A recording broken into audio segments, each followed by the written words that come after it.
Hey everyone, I'm Butcher Chris G, and welcome to episode 2 of Chris in the Kitchen, the show where I cook shit and for some reason you watch it. Today we're cooking Italian. What will it be? Will he barbecue an entire roast beef? What will it be? Maybe duck confit, cheese fondue, or Vietnamese. He can do it all, or at least he'll try. He'll make your dreams come true. He's Chris in the kitchen, and he's cooking with you. Osso, buco! If you don't speak Italian, that means bone hole. Bone hole. In case you didn't know, osso buco is veal shank. Now, if you don't want to use veal, you could substitute with beef shank. It just might take a little bit longer. So let's get cooking. First thing we're going to do is we're going to season the shanks with some salt and pepper, and then we're going to flour them, and then they go into the pot to brown with some oil and butter.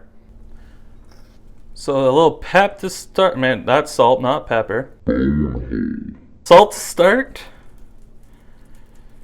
A couple cranks of the pepper mill.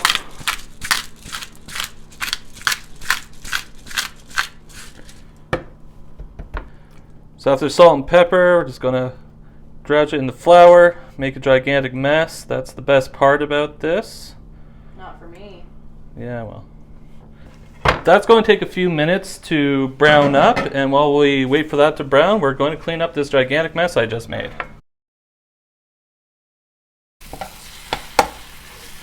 Just a few more minutes on the other side, and then we're going to start making the sauce.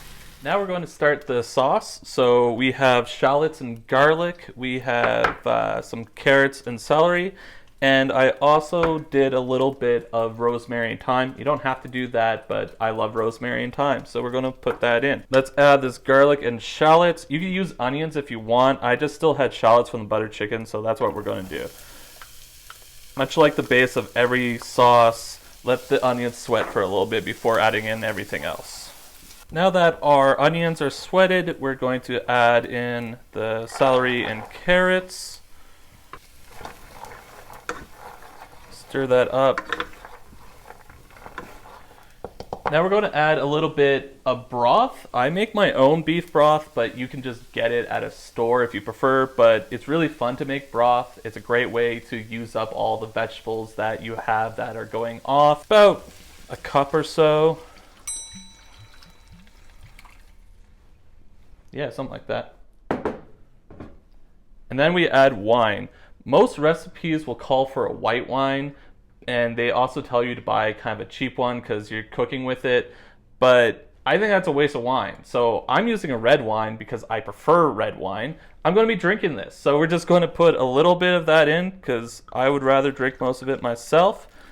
And then we throw in our thyme and rosemary. So the last thing we're going to add to this before it starts to simmer is one freshly chopped tomato. A lot of recipes also call for tomato paste, but I find the tomato paste is a little too strong, so I just use one tomato. We're going to let that simmer for a little bit. We're going to add our, where the fuck did it go? Our osso buco to it, and then it's going to go in the oven. And that's pretty much it.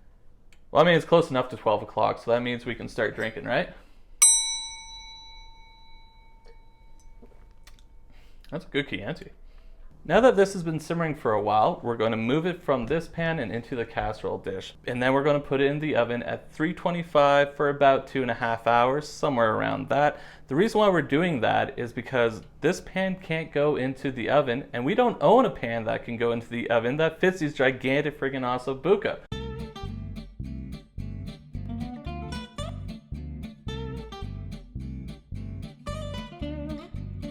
Oh shit, this might not fit. It's gonna fit, we'll figure it out. Tetris. Oh, perfect. It's like a charm. Okay. Cover it. Fuck.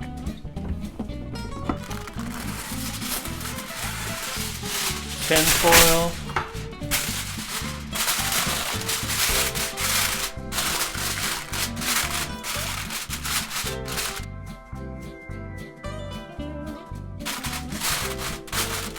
Sure, that's going to sound great on the microphone. And into the oven.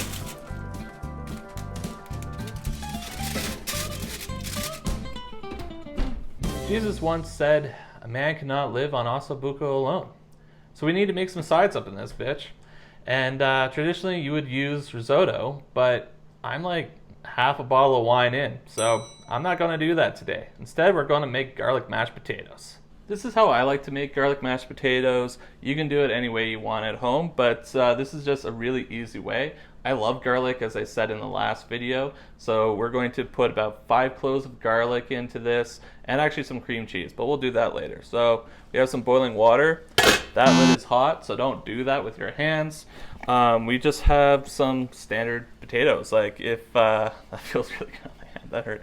We just have some standard potatoes here. Just plop them into the pan and don't burn yourself further. This is stupid. I'm just gonna do it this way. Okay. And then, as I said, I put the garlic into the boiling water. This will help it get softer and also releases some of that flavor into potatoes, into the water. We have a potato ricer, and when it runs through the potato ricer, it will all mix together naturally.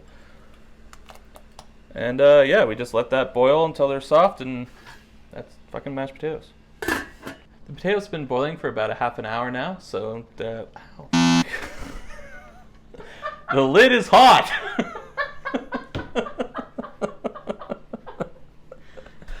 Okay, let's try that again. The potatoes have been boiling for about a half an hour now, so we're going to strain this out and we're going to start making mashed potatoes.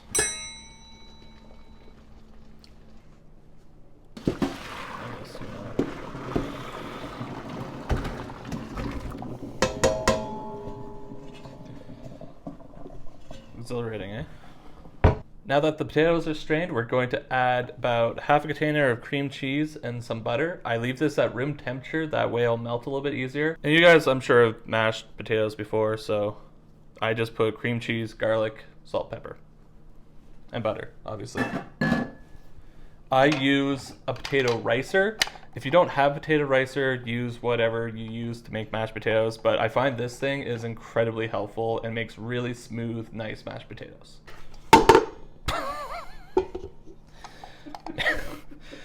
Make sure the potato thing is on right.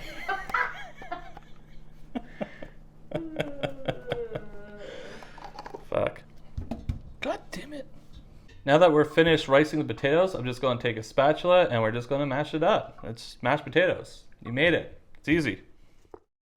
Now that the osso buco is almost done and we have our mashed potatoes done, we're going to do a little bit of a garnish. Gremolata, that's what it's called. Forgot it immediately. Gremolata. It's really simple. It's parsley, garlic, and lime zest. Parsley, garlic, and lime zest. Fuck, I did it again too. Lemon, you're a lemon. So we're just gonna dice it up nice or chop it up.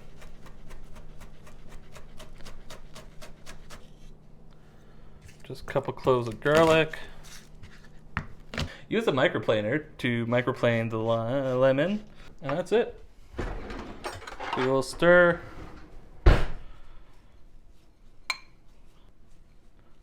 Spill it all over the place, and then we'll throw that on top of it when it's all ready to go. So my mom would be very disappointed with me if we didn't add some vegetables to this. So we're going to roast up some parsnips and carrots. Really easy, just going to use some salt, pepper, and a little smoked paprika. Just gives it a little bit of a kick. Some olive oil, pop it in the oven for about 15-20 minutes.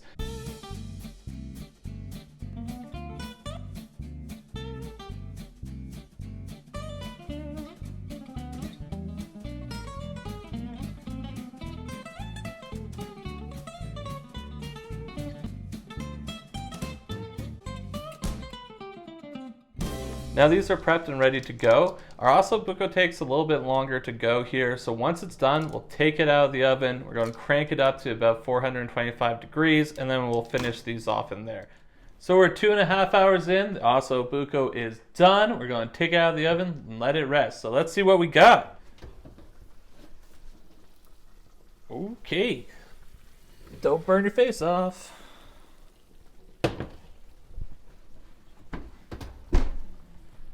So the parsnips and the carrots are going to go in at 425, about 15 minutes or so. And we'll see that later. Now that the carrots and parsnips have been cooking for about 15 minutes or so, they're good to go, and we're just going to take them out and start plating this bad boy up. Alright guys, we made it. We came to the end of episode 2, and you know what? It wasn't that hard, was it?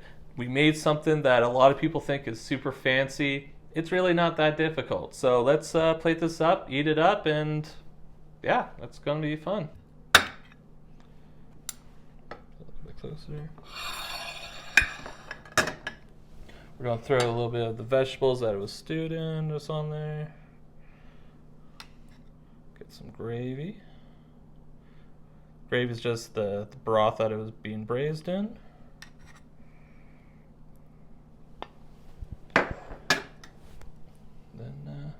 hit it with our garnish.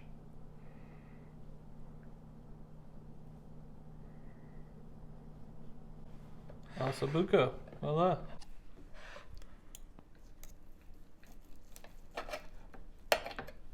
Some taters.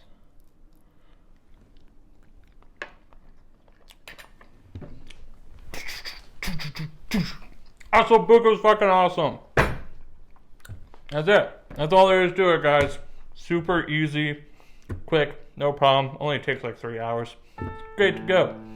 Like, subscribe, follow, share, tell your family, tell your friends, tell everybody.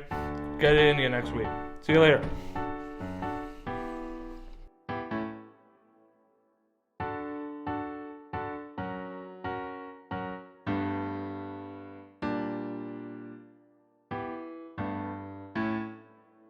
He's Chris in the kitchen, and he's cooking with you.